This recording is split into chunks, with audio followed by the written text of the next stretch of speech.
안녕하세요. 소동만입니다. 안녕하세요. 전수민입니다. 네, 오늘은 12장 구조체에 대해서 살펴보겠습니다. 구조체는 기본적으로 다양한 데이터 타입의 변수들을 하나로 묶어서 관리할 수 있는 아주 독특한 데이터 타입인데요. 여러분들이 배열을 사용할 때에는 기본적으로 같은 종류의 데이터 타입을 여러 개 사용하고 싶을 때 사용을 했잖아요. 근데 사실 어떠한 데이터를 나타낼 때 한 가지 데이터 타입만으로 어떠한 것을 표현하기가 쉽지 않아요. 예를 들어서 학생을 표현한다 라고 한다면 학번도 필요하고요, 나이도 필요하고, 전화번호, 이름, 주소, 신장, 체중 이런 것들이 필요할 수 있는데, 이때 나이는 인트를 필요로 할 테고, 체중이나 신장은 플로트나 더블이 필요할 테고, 이름은 캐릭터 배열이 필요할 테고, 이런 식으로 다양한 것들이 필요할 수 있잖아요. 근데 이러한 각각의 정보들이 묶어서 표현을 한다면 훨씬 더 좀 편리하게 데이터를 표현할 수 있는데, 그렇게 묶어서 표현하는 방식을 우리는 구조체라고 부릅니다. 그래서 이번 시간에는 구조체에 대해서 다양한 예제를 보면서 살펴볼 텐데요. 구조체는 여러 가지 다양한 데이터 타입을 하나로 묶어서 관리할 수 있도록 하는 사용자 정의 데이터 타입이다 라고 부릅니다. 그래서 우리가 일반적으로 인트, 플로트, 더블, 캐릭터 이런 것들은 기본 데이터 타입이라고 부르고, 이러한 구조체와 같은 것을 사용자 정의 데이터 타입, 혹은 응용 데이터 타입, 혹은 유저 드리븐 데이터 타입 이런 식으로 부르기도 합니다. 그래서 실제로 어떠한 사용자가, 프로그래머들이 실세계의 데이터를 모델링해서 프로그램으로 만들 때에는 구조체로 표현을 하는 게 가장 적합하게 표현을 할 수 있고요. 지금은 여러분들이 C 언어를 배우고 있지만 다른 객체지향 언어를 배우게 되는 경우에는 이 구조체가 발전된 오브젝트라고 하는 객체지향의 클래스 개념으로 발전이 되기도 합니다. 그래서 거기에 가장 기본이 되는 구조체에 대해서 살펴보겠습니다. 오늘 수업이 아마 교재 내용으로는 마지막 수업이 될 거고, 다음 주에는 지금까지 진행했던 예제 혹은 혼자 해보기 문제들 중에 어려운 문제들만 몇 가지 골라서 여러분들한테 다시 한번 설명을 드리는 시간을 가질 거예요. 오늘 12장의 내용은 그렇게 많지 않으니까 아마 짧게 강의가 끝날 수 있을 것 같습니다. 자, 그럼 본격적으로 구조체에 대해서 살펴보겠습니다. 먼저 구조체 예제 1번입니다. 네, 이름과 나이를 입력받아 다음과 같이 출력하는 프로그램을 작성하시오 라고 적혀져 있는데요. 입력 예를 보시면 당신의 이름은 무엇입니까? 라고 물어보고 거기에 구조체라고 답변을 하고, 당신의 나이는 몇 살입니까? 라는 물음에 24라고 입력을 하고, 다시 당신의 집 주소를 적으시오 라고 하면 서울시라고 답변을 했습니다. 그러면 구조체 24 서울시를 하나의 데이터 타입으로 묶어서 처리하는 방법이 이 예제에서 나오게 돼요. 그러면 소스 코드를 보면서 다시 한번 설명을 드리도록 하겠습니다. 자, 여기 소스 코드에서 보시는 이 부분이 바로 구조체 부분이에요. 구조체는 영어로 structure라고 부르고요. 그래서 C 언어에서는 키워드로 struct라고 하는 이 키워드를 사용을 합니다. 그럼 이 키워드는 지금부터 구조체가 정의되어 있구나 라고 생각을 하시면 되고요. 그럼 어떤 구조체냐? 바로 person이라고 하는 구조체를 내가 지금부터 선언할 거야 라고 생각을 하시면 될 것 같아요. 그럼 person이라고 하는 구조체는 캐릭터 배열 name이라고 하는 20글자까지 저장할 수 있는 name이라는 배열 하나와, 그 다음에 나이를 저장할 수 있는 정수형 변수 age 하나, 그 다음에 주소를 100글자까지 저장할 수 있는 어드레스라고 하는 캐릭터 배열 하나로 구성되어 있습니다. 즉, 이름과 나이와 주소를 모두 저장할 수 있는 형태의 하나의 데이터 타입을 여러분들이 직접 만든 겁니다. 여기서 중요한 거는 이 구조체를 이렇게 선언을 했을 때 마지막에 세미콜론이 들어간다는 걸 꼭 기억을 하시면 되고요. 그러면 이 이후부터는 이렇게 정의되어 있는 struct person이라고 하는 사용자가 새로 만든 구조체 타입을 앞으로 이용해서 변수도 만들고 데이터도 저장하고 이렇게 사용을 하게 될 겁니다. 자, 그럼 메인 함수를 한번 살펴보도록 하겠습니다. 메인 함수에서 보면 struct person이라고 정의를 해서 person이라는 이름으로 만든 구조체를 이용해서 변수를 하나 선언했는데 그 변수의 이름은 person1이다 라고 만들어진 거죠. 그럼 person1이라고 하는 변수가 하나 만들어진 거고요. 그래서 이름을 입력받기 위해서는 person1에 점을 찍고 여기에 나와 있는 이 세 개의 변수 중에 하나를 적어주면 됩니다. 그래서 person1.name 하면 네, 요 person1이라는 변수의 멤버 중에 name이라고 하는 변수에 접근해줘라고 정의를 내릴 수 있고요. 요 점을 우리는 직접 멤버 연산자라고 부릅니다. 그래서 구조체의 멤버에 접근하고자 할 때 사용하는 연산자다라고 생각을 하시면 될 것 같아요. 여러분들이 연산자 우선순위를 배웠을 때 얘가 아마 후위 연산자에 나왔을 겁니다. 네, 그래서 단항 후위 연산자 중에 일종이고요. 연산자 우선순위는 2위가 되겠습니다. 네, 마찬가지로 age에 접근할 때에도 person1.age라고 쓰면 이게 하나의 변수처럼 정수형 변수처럼 그대로 사용을 할 수 있습니다.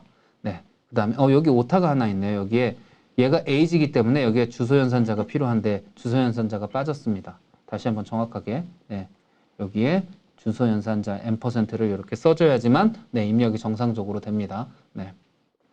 여러분들한테 강의 자료를 배포할 때는 수정 후에 다시 제출을 하도록 하겠습니다.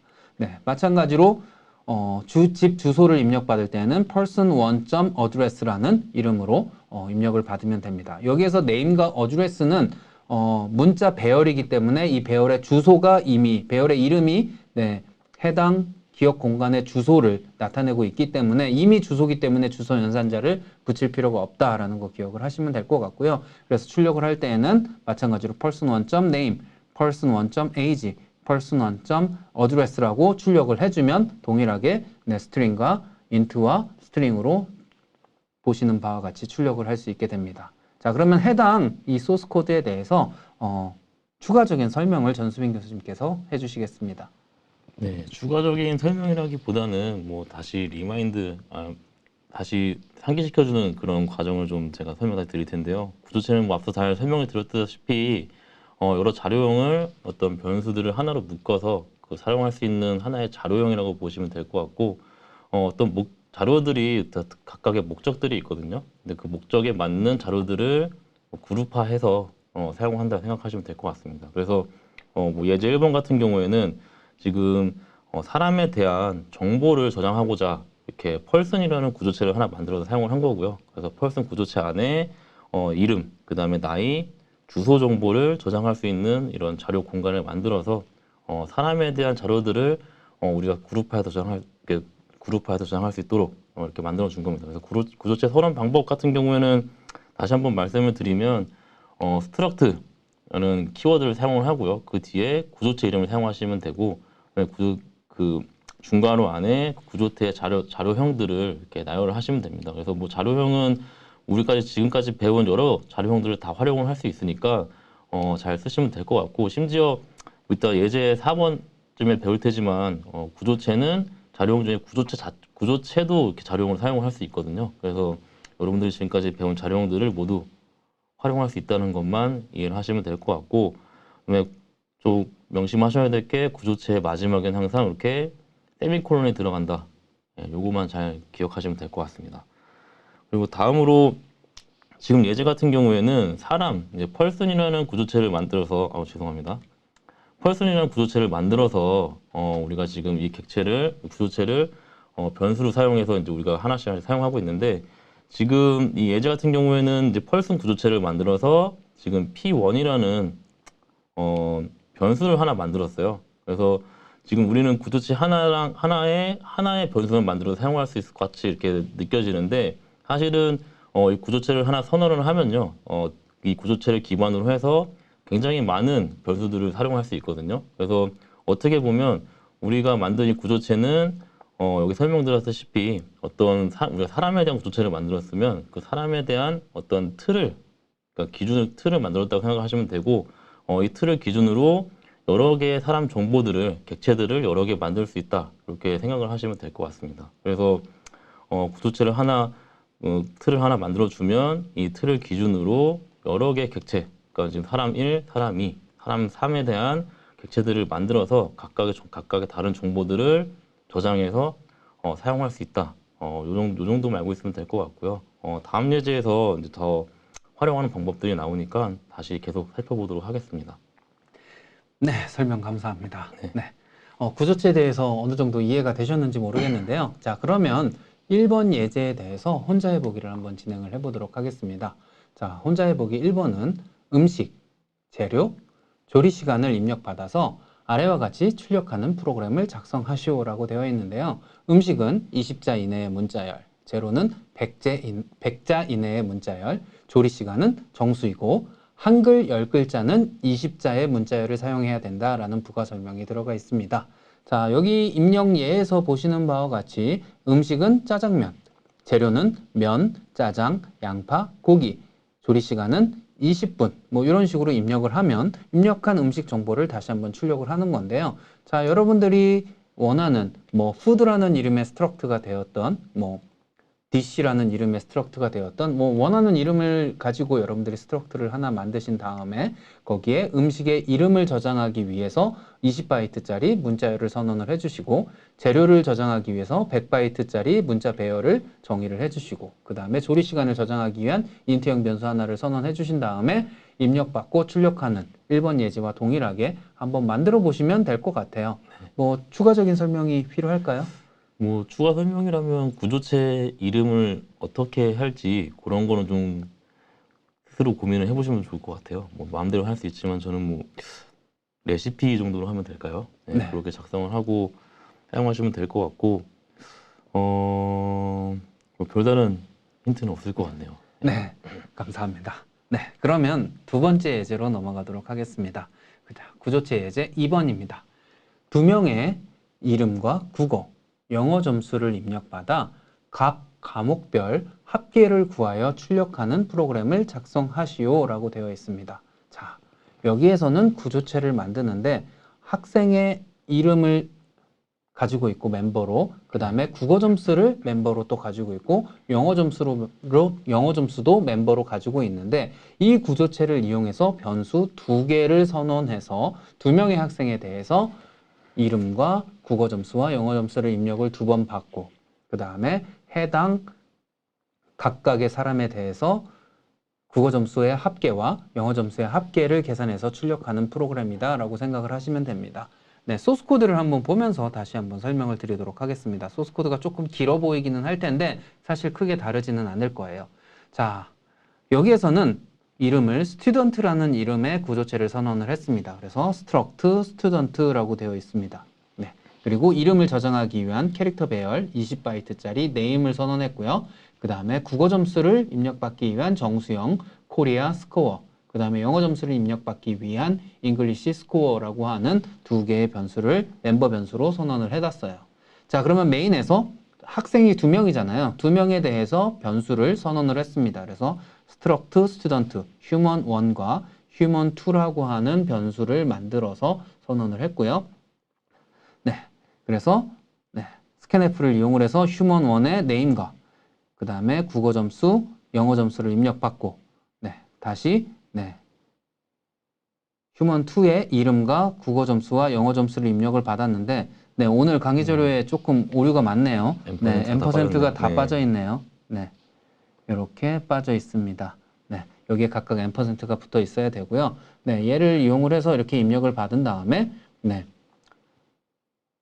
휴먼 1의 이름과 휴먼 2의 이름과 그 다음에 휴먼 1의 국어 점수와 휴먼 2의 국어 점수를 더해서 여기에 출력을 해주고 마찬가지로 영어 점수 두 개를 더해서 여기에 출력을 해주는 형태로 구성되어 있습니다. 뭐 아주 간단한 소스 코드니까 크게 여러분들 어려움 없이 해결을 하실 수 있을 거예요. 그리고 뭐 그냥 구조체를 이용을 해서 변수를 여러 개 선언할 수 있다 정도만 이해를 하시면 되는데 사실 이 문제는 이게 12-2-1이잖아요. 다시 다른 형태로 한번 구현을 해보는 것까지가 목표입니다. 그래서 두 번째 예제를 한번 추가적으로 살펴보면서 차이점을 비교해보고 어떻게 사용할 수 있겠구나라는 걸 감을 잡으시면 좋을 것 같은데요. 뭐 크게 달라진 건 없지만 큰 차이점은 동일한 구조체를 이용을 해서 이번에는 변수 두 개가 아니라 배열로 선언을 해보자 라는 게 차이점이 됩니다. 즉 구조체도 똑같은 데이터 타입의 역할을 하기 때문에 구조체도 배열로 선언해서 사용을 할 수 있고 즉 30명의 학생에 대한 성적을 처리하고 싶다라고 한다면 구조체 배열 30개짜리 변수를 만들어서 사용을 하시면 됩니다. 그래서 대용량의 정보들을 처리하기에 아주 적합한 구조로 되어 있고요. 당연히 배열을 사용했기 때문에 포문을 이용을 해서 순회하면서 각각을 입력받도록 이렇게 처리가 되어 있다. 뭐 출력하는 부분은 동일하니까 크게 문제될 건 없고요. 네, 여기도 마찬가지로 네, 주소 연산자가 빠져 있습니다. 네, 그거 참고하시고요. 여러분들한테 배포할 때는 다 수정해서 네, 강의 자료를 배포하도록 하겠습니다. 자, 구조체 예제 2번은 여기까지인데요. 뭐 부가적인 설명 내용 페이지는 없지만 혹시 제가 빼먹은 내용이 있으면 설명을 좀 해주시죠. 네, 뭐 추가적으로 설명할 거 같은 경우에는 우리 성적 구하는 요 문제를 기존에 배열에서 많이 활용을 했었잖아요. 근데 배열과 이 구조체의 가장 큰 차이점은 배열로 했을 때는 우리가 뭐 국어 점수, 영어 점수, 뭐 수학 점수를 이렇게 조장을 했었는데 각각 배열에 그 국어 점수, 영어 점수, 수학 점수의 위치를 개발자들이 알고 있어야지만 그거를 이렇게 활용해서 사용할 수 있어요. 그래서 만약에 내가 국어 점수, 영어 점수, 수학 점수를 배열 0번, 1번, 2번의 저장 순서대로 저장을 했는데 다른 사람이 이 배열을 사용할 때 내가 정보를 알려주지 않으면 어느 위치에 이게 국어 점수가 있고 어느 위치에 영어 점수가 있는지 알 수가 없거든요. 근데 이런 것들을 이렇게 구조체로 활용을 하면 우리가 이제 국어 점수, 영어 점수의 그 정보를 정확하게 알 수가 있으니까 배열보다도 좀 더 확실하게 자료형들을 저장하고 이용할 수 있는 그러니까 편하게 이용할 수 있는 그런 장점이 있습니다. 그래서 기존에 배열로 활용했을 때보다는 큰 자료형들 같은 경우에는 구조체를 활용하시는 게 훨씬 편하고 쉽게 이용할 수 있으니까 많이 활용했으면 좋겠습니다. 네. 네. 네, 감사합니다. 자, 그러면 구조체 예제 2번 문제에 대한 혼자 해보기를 한번 살펴보도록 하겠습니다. 혼자 해보기 2번은요. 멤버 변수로 학생의 이름, 국어 점수, 영어 점수를 입력하여 각각 국어 및 영어 점수의 평균을 구하는 프로그램을 작성하시오. 단 학생의 수는 5명으로 한다. 라고 되어 있습니다. 자, 이 문제에서는 앞에서 배운 구조체 배열을 이용을 해서 5명의 학생의 이름과 점수를 입력받고 그 다음에 국어 점수 입력을 받을 때 다 합계를 구해서 또 영어 점수도 입력을 받을 때 합계를 구한 다음에 5로 나누어서 평균을 계산해서 출력만 해주면 되니까요. 앞에 예제, 두 번째 예제, 배열을 사용한 예제를 그대로 돌리시되 포문을 2개가 아니라 5개짜리로만 만들어 놓고 합계를 구하는 수식 넣고 평균 구하는 수식만 넣으면 큰 문제 없이 여러분들이 푸실 수 있을 것 같아요. 네. 구조체에 대한 개념만 여러분들이 잡으신다면 나머지 부분들은 이미 여러분들이 충분히 다 해본 내용이라서 큰 어려움 없이 이해를 하실 수 있을 것 같습니다. 뭐 추가적인 설명이 있을까요? 필요 없을 것 같아요. 왜냐면 이전 예제에서 덧셈 하던 거를 그냥 평균만 구하면 되는 거기 때문에 어려움 없이 할 수 있을 것 같습니다. 네, 감사합니다. 자, 그러면 구조체 3번 예제입니다. 3번 예제는요. 멤버 변수로 캐릭터, 네임, 20개짜리 네임, 그 다음에 인트 프라이스, 그 다음에 캐릭터 랭크를 가지는 구조체를 선언하고 해당 구조체를 사용하여 다음과 같이 출력하는 프로그램을 작성하시오 라고 되어 있습니다. 그래서 입력은 없고요. 이미 값을 집어넣어 놓고 한번 출력을 해보는 문제인데요. 여기 보는 것처럼 이름을 저장하고 그 다음에 가격을 저장하고 랭크, 뭐 아마 품질 등급, 상품 등급 뭐 이 정도 되겠죠. 그래서 에어팟은 14만 원에 B등급, 뭐 QC는 35,000원에 C등급, 뭐 비즈는 12만 원에 A등급 뭐 이런 식으로 되어 있네요. 아마 뭐 이건 애플의 에어팟 같고 요거는 뭐 QTY의 그거 무선 이어폰 같고 비즈는 아마 버즈 같은데 약간 이름을 달리해서 이렇게 만들어 놨는데 그러면 이런 식으로 처리하는 상품의 정보를 구조체로 한번 만들어서 처리해 보는 예제를 살펴보도록 하겠습니다. 자, 여기서 이어버즈라고 하는 이름으로 구조체를 선언을 했네요. 그래서 이어버즈 해서 이름을 저장하기 위한 20개짜리 배열 네임을 만들어 놨고요. 그 다음에 가격을 저장하기 위한 프라이스라는 정수형 변수를 만들었습니다. 그 다음에 랭크를 저장하기 위한 캐릭터 랭크를 만들어 놨는데 여기에 이상한 게 하나 있어요. 여기 뒤에 이런 글자가 하나 들어가 있네요. 여기에 오타네요. 얘가 빠져야 되는데 그죠? 예. 오늘 강의 자료에 이상하게 오타가 많습니다. 정말 죄송합니다. 요거는 없고요. 그러면 뒤에 바로 세미콜론이 끝나는 게 아니라 E1이라고 정의되어 있는 애가 하나가 있는데 얘는 뭐냐면 구조체를 더 정의하면서 곧바로 변수를 선언한 거예요. 그래서 E1이라고 하는 변수를 이 구조체가 이런 모양인데 E1이라는 변수도 이 구조체 타입으로 하나 만들어줘 라는 뜻으로 이해를 하시면 됩니다. 즉 메인에 있는 요 struct earbud E2 요거처럼 이게 E1 이거랑 동일한 애다 라고 생각을 하셔도 아무런 문제 없이 여러분들이 사용하실 수 있습니다. 그래서 E1이라는 변수 하나, 그 다음에 E2라는 변수 하나, E3라는 변수 하나를 만들었는데 이때 구조체를 초기화하는 방법까지도 여기서 설명이 되어 있네요. 그래서 구조체 변수를 선언할 때 바로 곧바로 여러분들이 초기화하고 싶다면 여기에 선언되어 있는 멤버 변수의 순서 그대로 값을 적어서 콤마로 연결해주고 전체를 중괄호로 묶어주기만 하면 이름의 비즈, 그 다음에 프라이스에 12만원, 그 다음에 등급의 A가 순차적으로 들어가게 됩니다. 혹은 이미 선언한 다음에 어떠한 값을 입력하고자 할 때에는 배열로 선언된 곳에 문자열 값을 입력받고자 할 때에는 스트링 카피를 이용을 해서 에어팟을 E1의 네임에다가 카피해주고 만약에 이퀄로 이렇게 하면은 연결이 안 됩니다. 반드시 스트링 카피를 통해서 이렇게 카피를 해줘야 된다라고 기억을 하시면 될 것 같아요. 그 다음에 E1의 프라이스도 14만 원으로 결정을 해주고 E1의 랭크도 B타입으로 결정을 해줬습니다. 마찬가지로 네, E2도 네, QC라는 이름을 넣어주고 35,000원에 C타입이라고 해주고 그 다음에 printf를 이용을 해서 네, 출력을 해주는 형태로 만들어져 있습니다.